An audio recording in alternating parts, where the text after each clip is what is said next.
والمرسلات عرفا فالعاصفات عصفا والناشرات نشرا فالفارقات فرقا فالملقيات ذكرا عذرا أو نذرا إنما توعدون لواقع فإذا النجوم طمست وإذا السماء فرجت وإذا الجبال نسفت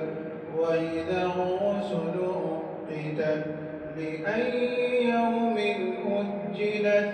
ليوم الفصل وما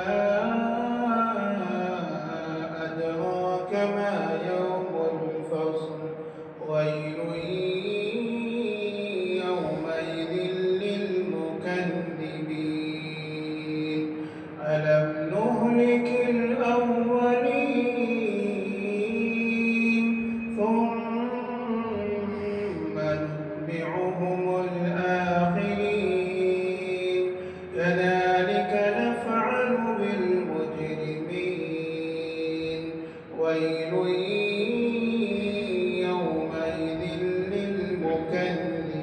للمكذبين ألم نخلقكم من ماء مهين